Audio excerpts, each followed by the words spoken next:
ما فوري قد يصير أكا بنتو جمّا كواتر جريجرة تيك توكي سنة أكا فيسبوكي سنة أكا لا أنك نون دسبرين تارا مالي يو وان بدا بكي كبار دني نمتي إني جرا مالي أنا وانا Inni koo jechuudha. Inni koo yaadu bakka yaaduu hin dandeenye bakka yaaduu hin dandeenye bakka si galee rabni otoo Ijoollee nama carraa ta'eeti. namni martinuu dubbatee jira.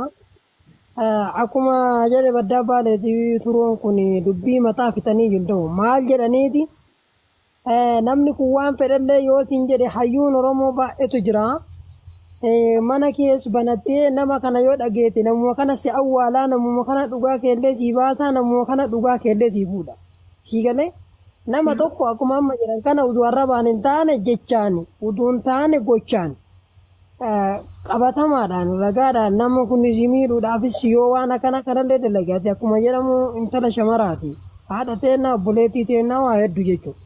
Namni wanti amma si bira dhaabatanii si wajji jirraa sin jedhaniifi dhugaa keellee mirkaneeffachuuf jecha keellee mirkaneeffachuuf akkuma jedhame kana qabatamaan uummata hayyuu kana yoo gayatte nama kana boruu yakkaa irraa siifuu danda'an. Arrabaan utuu hin taane himannaadhaan nama hedduu hayyuu hedduudha ragaa qabatamaatiin namni kun nama jaalannu Oromoo qulqulluudha. Wanta akkana narra godhame Oromooti yammaa wanti akkana narra laatame yoo jettee har'a himatte amma boruu ati yoo dhufanii si gaafatan isatu yakkama. Qaamni isa wajjin dhaqee waa siin jedhu sun illee yakkama. Garuu inni giiftii fedhallee fuudhee haa bitee nama wajjin illee tapha keellee guyyaa keellee homaa namni Oromoon si jaalatu sillee waan sii kennu barbaachisan sirraa nafu. Oromoon isaa kennu illee haa kennu. Si galee saba bal'aa qabda. Akkuma hayyoonni tunniin jedhan kana jecha hayyoota kanniini fudhachaa jecha akkasuma abbootii kennii kannii fudhachaa itti fayyadamii obsaan jiraadhu namni kun yoo boodallee waan fedhallee siin jedhe himadhu. Namuma kana si yakkama. Ati waan hin dalanne tokkotti ittiin booni malee waan hin dalanne tokko ittiin booyin maaliif hojii keessi si baasa gocha keessi baasa jecha keessi si baasa leencota jedhamullee kasii kennamellee mana keessii dhufee yeroo ati taphatu sii kenname fedhaan sii kenname wanni dirqama wanni jedhame hin jiru yookiin nama saamne yookiin nama hanne kan jiru inni achi ati ka jirtu asi guddaa gara fedha ofiitii sii kenne yoo jaalallas ta'e yoo jibbaas ta'e namni wal jaalachuun wal jibbuu nama jiru addunyaa keessatti ilmi namaa ni jijjiirama. Yoo kalee jaalate har'a jibbuu danda'a. Yoo kalee jaalate har'a jibbuu dandeessa. Sun wanni kalee darbee waan itti gaabbuufisa malee namni si gaafatuu danda'a hin dubbatinii gantummaallee jedhinii akkuma jette Oromoo kutaa 11 qixa anaaf jette san iyyuma tokko ilaali. Naamuma dura turi ammas du'aayii sii goona maaliif obsaan kalaa tapha keellee rabbiin tapha milkii si haa godhu. Homaa naamusuma wala jiraatteen jiraadhu naamusuma wala eegii. Baddaa baale goota baddaa baaleetii fi hayyoonni hedduu baay'ee siin jedhan jecha kana maa siin jedhan siif jedhan borullee namni kun dhufee siin yakkama yoo jecha dhugaatiin himatte jechuudha. Oromoon safuu qabdii aadaa qabdii aadaan bullaa akkuma siin jedhan kana namni beektaa siif waa jedha. Kanaaf homaa nam bifanneeyyuu akkasuma obsaan nu ture obboleettii teenya ataadhatii shamaraa gabbaatee ilma dhiiraatii yoo waa jette namni martinuu sirrifataa isammoo waan irraan tollu itti himanii. Yeroon ijoollee giiftii kennee mana bansiisee na arrabsu namni maan hin dubban. Inni nan arrabsu bara maal godha harkaan. Amma boontuu dhagaye. Ijoollee waraana jedhee piroofaayilii isaa fudhatanii taa'anii na arrabsu. Inni achi tana taa'ee giiftii kennaaf amma yoomitti na arrabfamaan. Boontu sammuun isaa yaaduu hin danda'u jedhaniin boontu gorsinee dadhabne yaadu sammuun isaa yaaduu hin danda'u jedhan maala godhani booni. Ila waasiin jedhan nama dhageennee. Nama ofiin deemu nama hayyuu si himna ammallee ragaa qabatamaadhaan qabadhu uummata kana waamiiti ittimii namni kun nama ol hin jiru inuma sirraa haasiin jedhaa jiran ilaali. Sammuun hin taane bira deemtee yoo ammoo caqafattee yookiin jecha nama sanii fuudhee namni yoo si hime sin barbaachisu fudhachuu hin qabdu waan akkasii yaada keetiin. Haasa'anii tokko bar yoo deebiitii dhaban namni nuuni dhiisa bara. Wobo dhagee amma dubbii akkan itti miidhamaa sanitti waan Oromoon narraan barree waan ana qofittiin na cinqaa. Inni amma erga nu duraanii giiftii kennee ijoollee isa rukuchiisan giiftii kennee na rukuchiisa miti duraanii maal godhe amma waa tokko hin dhiise yeroo namni akkanatti zimmadee taa'u giiftii kennaa ijoolleen dhuftee mana biranti isa kaanii maallaqa erga birrii ergee jechuudhaan sagalee baay'een na bireera kottaa keessaan fooloo na godhaa isiniifan erga maallaqa ergee ijoolleen kun dhuftee mana banattee suuraa koo zaqazaxxee na arrabsite eenyu akkana godhe isa jechuudha dhufee achitti hin argamu akkaawuntii biraa qaba akkaawuntii biraatiin achi taa'u kaachi keessa ta'a ani amma yoomiittiin akkana godhama jiraan. Maal immoo narraa qaba ishee abboo ila isin ijoollee Oromoo kutaa 11 dhiifama yoon isinitti balleesse Inshallah. Ay kana booda immoo hin arrabsu. Sinallee hanga hin arrabsinis. Ana waraati illee rafuu illee jedhe inna Ishii baddaa. amma wanni isin qaama takkittiin amma dandeessanitti nu kaasenne isallee arrabsuuf yookaan maaliif miti wanni nu beeku qabnu jecha maaliif saayidii nama tokko qabanne saayidii tokko attaa godhuuf miti isinii galee inni badaa ta'ee gaarii ta'ee wanni taree jira. Kanarra dalagee atillee miidhamuu dandeetta. Hayti abbaa bira jirtu rabbumaattuu beekaa isinii galee. Inni akkas ta'e hin jennu amma maaliif waan walitti onni isin walii galtee keessanii isinumaaf rabbittu beekaa kanaan duraallee.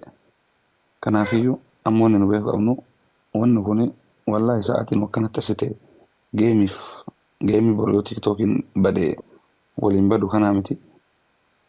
Oromoon manidhaa keessatti Suudi Arabiyaa kan yeroo kana jireenya baqaa keessa bishaan irra deemaa jiru jira. Kan yeroo kana rasaasaan dhahamaa jiru jira. Sa'aatii karaa amantiitiin illee deebinee jenne sa'aatii kana uummanni rabbii laaffiseef boohee rabbii isaa kadhataa jira. Waggaa dhufuyyuutti hin deeman odee dhugaa isiniin jedha sheekallee godhuuf mitan dhugama jirtu waan ta'eef sa'aatiin uumama ajandaa biraa bannee quraana biraa qara'aa jiru kanatti jecha.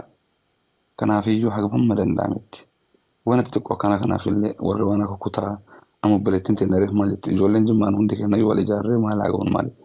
Kana yeroo uummanni Habashaa tiktookii Oromoo gubuuf nama 20,000 30,000 telegiraama ijaaree riippoortii tiktookii Oromoo nama tiktookara nama Oromoo gargaaru nama akka Mubaarak nama akka Aslii namoota foloo guddaa qaban irratti gubuuf isaan dalagan irratti immoo kennu walirratti gubuuf walirratti dalaguuni kun salphina akka mataa kiyyaatti dhugaa isin jedha. Wanni ajandaa nama dhuunfaa kanneen keessaa illee haga dandeenyetti keessaa bahuun gaariidha. Boontu atillee miidhamuu dandeessaa sitti dhagahamuu danda'a haamileen kan keessa cabuu danda'a. Ati intala durbaatii inni ilma dhiiraatii 8-9 hiikee fuudhuu danda'a. Ati nama bultiin si eeggattu gana dhugaa isin jedha. Maaliif namni tokko namni akka argeetti siimaa beeki akka tara jirtu siima namni isiin akkanaatii siin jedha namni sii galame keessa kan kee beeku namni yookaan gubata kan kee beeku dhabuu danda'a. Waan atarraa soitu bor ittiin qaanfachuu dandeessa. Maaliif beektaa jechi gaariin sadaqaadhaa jedhan sii galee hamma dandeessetti namaaf gaarii yaade miidhame uumaa rakkoon qabu kun tiktookiidha onni haala jiruutti nyaate bor dhabamuu danda'a. Osoora tiktookii kana osoo biyyatti jiraatu keessatti mootummaan biyyatti keessa jiraatu keessatti tiktookiin hin eeyyamu jedhee akkuma kanaan dura Itoophiyaa feesbuukiin hin eeyyamu jechaa turan sii galee yoo badee jira nama tokko wal nagartu hiriyoota hanteetii wal nagartu sii galee warra sooshaal miidiyaa irratti wal baratteen miti feesbuuk irratti deebitee achirratti wal qalaaqaatuun hin danda'amu akka duraan jecha sii galee namni martinuu ammallee waa'ee giiftii akkana kennee sun biizinasa isaati abbaa barbaade sangaa qalee fi nyaachisuu danda'an sii galee waan barbaade haa godhu sii galaame atillee waan sitti danda'ame godhi rakkoon qabu garuu warri gamanallee gortanii garasillee gortanii jidduu lamaanitti ibidda qabsiisuu deemtan yoo musliima taatanillee yoo kiristaana taatanillee yoo waaqeffataa taatanillee waan itti amantan sodaadha gaarii miti namni nama jidduu seenee isallee fakkaatee isiillee fakkaachuun gaarii miti dhugaa isin jedha ani isallee hin beeku dhugaa isin jedha boontu meebi si irra beekaa dhugaa dubbachuudhaaf sii galee. Si fidaan beektaa? No haa ta'u dhiisa nama jechuun beekiti isaa kan inni jedhu isa akkasitti waliinillee haasa'illee maal jedheellee wanni isaallee ajandaa waan kana biraa dhaga'e malee hin beeku dhugaa isin jedha. Meebi ilma biyya kiyyaa ta'uu danda'a akka biyyoomaatti sii galee. Garuu siif innillee anaaf tokko beekta. Warri kanaa jettanii jimma akkasii baala akkasii arsiin akkasii maal jettan kun ajandaa bortaru. Lubbuu namaa gootanii bara tiktookii leenca walii kennuu fi ababaa walii kennuu lubbuu namaa gootanii haasa'uun wallaahi kun salphina dhugaa isin jedha. Uummata Habashaa waan itti jiru laala. Yeroo dubartiin Habashaa har'a akka dhiira keenya caalaa har'a waa'ee saba isaanii haasofti waa'ee saba isaanii halkanii guyyaa hirribatti dhabanii jecha. Dhiiraa dhalaan keenya asirratti waa'ee tiktookiif waa'ee geemii maalii haasa'uun kun salphina. Tiktookii geemii yoo taphattan taphadhaa. Abbaan ababaa sii kenne leenca sii kenne qurxummii sii kenne sun fedha isaa sii kenna namni. Kanaa jettanii asirratti yoo dandeettan kana jettanii ajandaa uummata keessan kaayina nama hin burjaajessinaa dhugaa isin jedha. Namni dhibbisaa waan kee maaliif oolol waan akkanallee hin dalagin sii galee. Laa wallaahi dhugaa isin jedha. Amma dandeessanitti namni nama jidduutti shirallee onni gootan wallaahi dhiisaa isin fayyadu mutakkayyuu isin fayyadu bor qabri adda kan keessan galtan namni nama waliin awwaalaman jiru wata galu martu kophaa isaa gara kanaaf iyyuu hanga dandeessanitti jiini kunillee ji'a saamatamuu qabu ji'a yeroo kanatti wal arrabsuu fi wal maalii waraananiiti geemii yoo taphattan guyyatti gizee kudhan taphadhaa namni tokkichi maan nu geenu warra taphachuu barbaaddan warra rabbisiin tilaafis taphadhaa garuu ebeluunarraa hafee ebeluunarraa dhufee kana waa gibizaa reestooraantii wayii fiddanii affeerraa wayii gootaniif isinitti fakkaatamu namni fedha isaa dhufa nama wayita mana bunaa tokko seenee yookaan reestooraantii tokko seenee waa nyaatu giddiin kararraa qabdeeti miti kaafii barbaade seenee buna dhuguu abbaa dhuguu heddu san galti waan ta'eef kanaaf yoon akkasuma itti barbaada isin dheeressa dhiifama yoo isin mufachiisallee dhiifama naa bahee jira. Aayee baddaa baalee galatoomii dhiifama naa godhi turuun isin hundinuu galatoomaa ulfaadha. Hadha aareen dhufee dubbadhe wallaahi geemiin kiyya yoo hafe dantaatti hin qabu annaan amma akkana na godhu maaliif nan aara ani intala shamaraati utuu wanta narra ga'e kana hunda keessanuu quba qabaattanii silaa wallaahi waan ani sabriin qaba amma kanayyuu sabriin qaba ganaa galatoomaa ulfaadha warri na gorsitanis warri na qabbaneessitanis maaliif yoo jettani wallaahi ani waan ilma namaa irratti hin dalagamne narratti dalagame.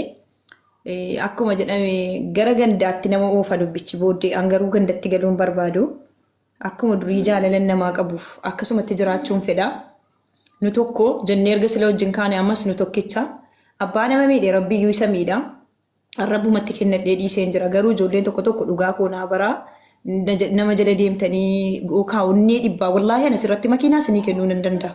Boo barbaadde leenca isii kennuu hin danda'a garuu leenci kun hin dhuma gaayis makiinaan kunis hin dhumu. Ilmi namaa garuu yoo na gorsite amma baddaa baalee inni na gorsanii kaan turan kun waboon kun yaani gorsa namaa kana keessa waan hin fudhadhuun qaba jarjarullee bar waan hin fudhadhuun qaba galatoomaan isiniin jedha narraa dhowwaa rabbii sodaattanii ammas ankanumaan isiniin jedha maqaa isaa kaasuun barbaadu carraa isaati isaaf carraa gaarii anaaf carraa gaarii ana garuu keessaa baasaa nama kanaan wallole adda afaan cabe godhitti Bontuun nuftee kennitu bontuun akkana gootu. Bontuu dhagee waa tokko keessatti waa tokko siimuu Bontuu ati galatoomii dhugaa sin jedha obsa qabda garuu wanni takkattiin akkuma baddaa baalee jedhe san dhugaa isinii hima uummata keenya dhugaa isinii hima namni rakkoo guddaa uummata wali oofaa jiru uummata lafa deemu maaliif kun asii dhaqee qeerroo jedhan faarsan. Kun ammoo yeroo achii ba'e boontuu faarta. Wanni akkanaatiin irraan barbaachisu abboo waan walii haasa'anii waan wajji dubbatan jara beeka. Isin ammoo dhugaa rabbii jiin illee ji'a amantii musliimaa qabaadha. Namni hedduun hin jijjiiramina wallaahi. Agartanii siidaa dubbadha. Homaa addunyaan tun gantuudha. Wantu namatti taphni ishillee hafee homaa kan argatteef hin yoomtu. Kana dhabdee hooyiin hin yoomtu. Garuu dhibbatu kennanii fi dhibbi sun yoo yoonnaa isiin godhu isiin guyyaa masiiti raafee fi namni kennee fi homaa gatii isiin qabu dhugaa isin jedha maaliif jedha waa laala homaa namaan godhu addunyaan homaa isiin dhumtuudha hin guuttu garuu namni garuu adda isiin baafata beekaa namni kun achi fakkaataa akkanuma ilma namaa tokko keessa seenanii argin nama tokkorraa dubbatuun haga nama saalfachiisu laala warri jidduu lamaan deemtanii Inni maal shirtanii bitee ergee fi mana kiraayii manaa siin teessuun kaffalaa wallaahi nama Ameerikaa keessaa naa dawwalee boontu rabbii jedhiiti amma guyyaa hadhaa mucaa kana kiraa manaas danda'anaan jedhee jira. Inde yoo akkas ta'e wallaahi waan abaartan Oromoo gadi baana abaara yoo inni takkaas humni tokko naannee jiraata. Oksuun billaa of jajuu fi miteen moobaayilii bitee ergee fi akkanan godhee yeroo jedhu. Dhugaadhaatu miira keessa galtee na arrabsuu dandeessa bar. Indee nama akkanaatti maa jijjiiramte jechuu dandeessa. Leenca ammoo ta'e ani kennee fudhes naa kennanis agalatooman. Agalatoomanii tokkoffaa irratti immoo kan leenca naa inni ijoollee harargeeti rabbiin umurii jaraa dheeressu. Rabbii yaada jaraa guutu garagalanii nama gaafatanii. Takka argeen beeku Oromoo qulqulluun waan naa kennitee na gaafattee hin jirtu amma guyyaa hadhaatti nama kana qofa. Ammas taanaan nama nujinii wallole gurbaa kana qofa. Arrabbitti kennadhee dhiiseeraanii Oromoo kiyya natti hin bu'ina warri natti mufattan afootu naa jedha. Geemii kiyya irratti na argama Apireelii 12 gaafa guyyaa 12 jechuudha. Kun waan Keeniyaa kana adeetan jalaa gadi bu'ee isa sargee isiidhaan illee haasa'een jira. Baga nagaan nuftee asumaan Keeniyaa. Bontu. Baga nagaan Baan jira Keenyaa ni dhiifama waan xilee qabee baan jira bira fatanii gaa jira. Digitii ol deebisee haa galatoomtu haasaa namni harka qabnaan hin callisee ishii nagalaa bu'uun fakkaatti ol deebisee bakka banaan jaatan jalaan gabboo yookaan bakka banaan jaatu baate. Boontu rabbi irratti hin dhiifadhaa eega bakka hunda dhayxee honga geessee fudhattee booda rabbi yaadatti ammaan tana. Ayi ilaami tuwaan beektu wallaahi tuwaanan ta'ee jiru keessaan si erge oksum billaahi ofii keetii mana banattee narratti dubbatta baran. Tana jookifin sin jaati dhagee waan sin jiru ati. Ammallee akkuma reefu sin jenni sani muubeeffat deebii jaruma sani deebii dubbisii namicha kana narraa qabaa jiini yoo sirraa qabuu didan jaarsummaa gubbaan hin taatu. Amma narraa qabaa jettee laal narraa qabaa jettee himatu jirtan. Narraa qaba. Namni mucaa kana xurii qeensa keessaatti isa laalu hin jiru beekta. Namni kuni oo namni si kabaja namni waa'ee namaa dhaqee namatti mataami. Hundi namaa san kabaju. Ijoollee amma gastii irra akkuma kana giiftii dhibbaa fudhattutu fuutee ittiin haasofti malee mee Oromoo keessa ilmoo namaa ta'ee nama sammuu qabu keessaa nama isa profaayilii kaate naaf hidime. Mee naaf maa jandaan nu gootaati sareen abbuma lafee dura darbeef dutti haaduttu ijoollee warri lafee fudhate sun saree namaa miti dhiisi bira kuturee jandaan nu godhini. Ayyoo tokko maaliif nama kana wajjin gaddeebi'ee dubbadhan jira. Akkanaan jire namni wayii beektaa asirratti inni boontu naan jedhee mee profaayilii isaanitti ergennaan sawwaree hunda ergee lubbu naan jedhe mee namni ija qabu keessa namumti fooloo kuma 10 jira naan jedhe hin jiru mee namni haasaa sirnaa beeku jira hin jiru maaltu si wacisiisa naan jedhe walla abbaa wacuu sareen hindutti gaalli deema jedhan immoo maal jedhanii waraabessa darbe sareen dutti wallaan darajaa koo ziqqina toof godhee dhiifama naa godha wallaa dhabooda hin dubbadhu geemii kiyyaa rabbi naa ga'u injifadhus Oromoo kiyya galatooma injifatamus carraadha sinii galee na biratti argama hundi keessan hunarraa nafinaa waan qabdanuuni yoo nan badii qabaadhe immoo keessaanis na gorsuu dandeessu anis hin jalaan dhagaa garuu miidhamee tanin akkana gadi bahee dubbadhee ani intala durbaa. Sitti haa tolu walitti deebina na biraa faxalaa gahaa jira jabaadhaa waliin arrabsinaa yoo rakkoo jiraatallee walii obsaatu marra walii kutaa dhageessanii ni dabra barri hamaan ni dabra maqaan hamaan hin dabru jaa maqaa hamaa ofitti moggaasinaa bara hamaa dabru jecha salma jettee barbaada galatoomaa fayyadii fikiraa. Yaa wallah. Abshir. Galatamsi. Konto kulo bakki dabisi tiktak yana jala guban kanin geeman taphachuu deemu. Wallaahi sob. Wallahi guban. Ati tapha akkam gubanne. Kenya. Wayee. Lubbu si jalaa gubate. Tiktak yana jala gubani kasuma ta'a dhukkubuu jira. Belan. Bandalla sakati jitu aratin gubani. Ana miskina waan balleessanii waan arga gubameen. Maan kana niyyati viidiyoo kee nama bira jira anaan viidiyoo qabdi naan jedhanii amma wanaana arrabsaa jiranii inde Keeniyaa maal taateet? Keeniyaa kiyya ni Boona dhiisi boontu tuffadhu dhiisi abbuu haasaasan. Wallahi gaafadha waa'ee geemii kanarratti. Afaaftan kee. Ansii dawwaleeti naa dawwaltee ergati kana qabaatte an 12 hin gaddeebi'aa ati kana taphadhu siin hin jenne Keeniyaan. Yaa akkas yaa wal dubbisnee turre. Jira namni jiru si munilaayitii malee namni jira maani maqaa mucayyoo biyya galu. Anaafi moonet sanii achi booda garee ni bar. Eegaan anu qabadde booda si argee bar achi booda garee. Achi kee namni kun dhufe. Haala godhannaan 12tti deebi'a siin hin jenneen. Akkas jette kudha lama deebi'e kalas taphadhuuni. Amma ati reefu maaliif waan dhiyatta? Anu wallahi la sirrifadhee ture. Inni kasaa 13 ture. Wallahi dhaabatee shaan sila osoo kafaluu dhufne. Keeniyaa leenci kee bara akkanatti lan leenci maal taate ati immoo alhamdulillah eenyuun sirraa fuudhu